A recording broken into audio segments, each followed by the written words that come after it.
You know what? We just came from spending the weekend with Oprah on her 2020 Vision Tour in St. Paul.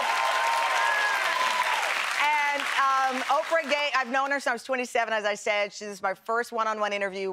I've been to her home in Montecito before, and we've known each other, but that was a big opportunity, a big moment in my career. But she really hit a nerve with the 15,000 people who were there in St. Paul with us. And so many of you who've been writing in since Oprah's interview, she talked about being stressed out and having pneumonia and what it taught her about reducing stress in her own life, which you would think she's a 66-year-old billionaire, you got no problems, unbothered, right?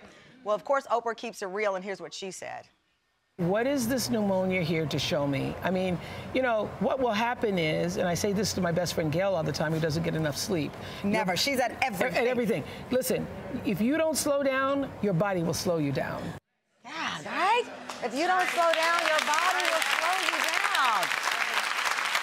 And so it's interesting, we were talking about what stresses you out. Now there are scientists who say that there's a new study on so-called burnout and that it can lead to a critical situation, even heart conditions. And we know that it's all connected, but it's called atrial fibrillation. And it's estimated that like 10 million people in the United States alone could have it by next year. After reading this story and hearing Oprah, we called in a cardiologist that we know, Dr. Stephen Reisman. He's here. Dr. Reisman, thanks for joining us. Like, you know, we were laughing a little bit about complaining, and we all do it, let's face it. But so many of us now refer to ourselves, I'm burnt out, I'm stressed out. You know, I'm juggling so many things at once. How does this lead to atrial fibrillation, and why can't we get a hold of this? Well, atrial fibrillation is an irregular heartbeat. Normally, the heartbeat goes boom, boom, boom. Atrial fibrillation is an erratic heartbeat. And if you're predisposed to you have a blood clot or a plaque somewhere, and because it's irregular, it could potentially throw off a plaque and can cause a stroke even. Right. Stress can also be involved with something called ventricular fibrillation, which is even more dangerous. And that can lead to sudden cardiac death, which is a big problem in this country.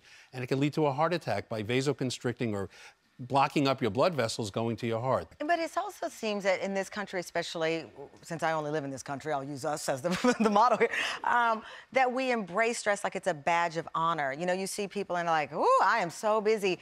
And it's not really a badge of honor. Yes, we want to be productive. Yes, we want to go to work and take care of our kids and take care of our family. But in the end, that burnout is, like Oprah said, it's a sign.